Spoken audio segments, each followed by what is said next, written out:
All right, pleasant good morning to you guys. This is the third attempt in trying to explain this part of module number one. All right. Yes, I'll be reading from my book as I did in the previous videos. The name of this one is short and sweet. The name of the video that we were provided with from YouTube is Introduction to Art History. So it pretty much echoes a lot of what came in the first of the videos. This one was shared with us on the 2nd of July, 2022. Okay, this was done by Mr. Professor Neil's Art Appreciation and Art History. All right, and it starts off with the lecture simply encouraging. He's encouraging the students to make sure you make your own notes and all that good jazz, followed by what is art history. And I am gonna read this straight from my book. Okay, all right, so art history can simply be described as the study of an art object within a historical, social, political, or even a cultural context. Now, we would have said things like that already. It is also known as, or in other words, it's basically it's studying who made the art, which is the artist, of course, and where does it fit in to that specific individual's society, that specific period or time or era. All right. Um, he goes into describing or defining things like the artist, the patron, culture, and history to an extent. Okay, let me see if I can give you what I've got here. So we, like I just said, as you also know, the artist is the person making the art. Okay, the patrons are the person paying for the art to be done. In the case of history, this would have been like the churches, kings, queens, the duke, and all them fancy dancy people. All right. So culture is basically a set of conditions which the artwork was created in.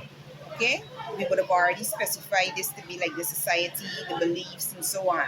To further understand art, you want to know specifically where these things would have been rooted so that you can get a closer connection with it, you know? You don't want to miss a beat, in other words. History, the historical aspects of the art piece, it doesn't only start and end with the art. It's all about sometimes events that affect the creation long after it was created. A really good example that he gave was the Mona Lisa. So after the Mona Lisa was placed in the museum, it was stolen from the museum and all sorts of different things were created about that whole event, poems, songs, other art. And of course, when it returned to the museum, all of this kind of caused the value of the Mona Lisa to increase. All right, so he then moved into what do historians study, right? This would have been things that we already looked at in the previous video, such as the physical evidence, documentary evidence, internal evidence. We looked at stylistic evidence and so on, okay? So in relation to the physical evidence, you're going to be studying the material, the age of the piece of art, because these things, again, provide us with more information. In terms of the evidence, documental evidence would have been the church records, receipt of sales, photographs, and so on.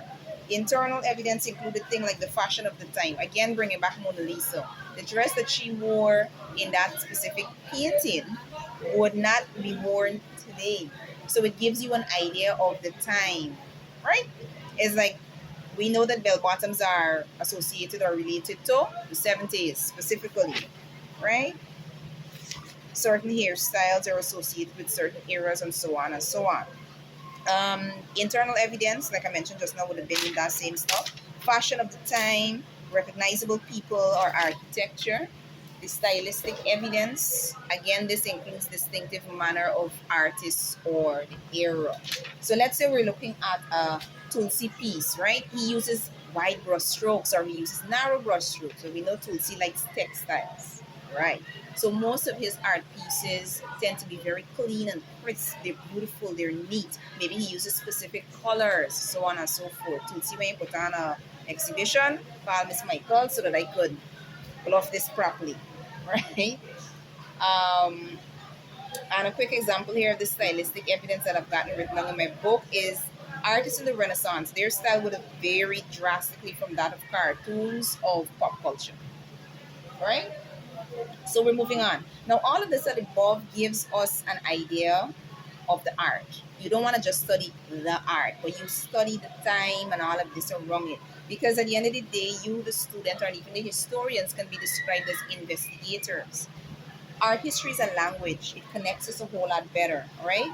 Um, and the more we can understand the language, the more we understand the artist, the art, we get to understand where we're coming from, where we want to go with our art. I believe I would have mentioned that earlier as well, maybe in previous videos. Anyway, so in this particular video that I'm talking about, we find that the lecturer goes all the way down into elements of art and design, principles of art and design. I don't know if you have checked out my YouTube channel, but I've got a few videos that kind of discuss that in case you want more information on it. Actually, I'm just explaining what I would have placed into some PowerPoint documents I created a good little while back. But you kind of do get an idea of how some of the elements and the principles of art work.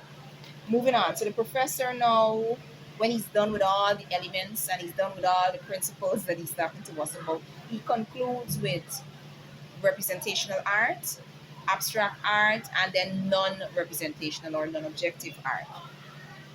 And that's it. Just like this video, it's over. Thank you so much for watching. Coming questions and concerns are always welcome. What else I want to tell you? Congratulations, we made it to the end of video number 1.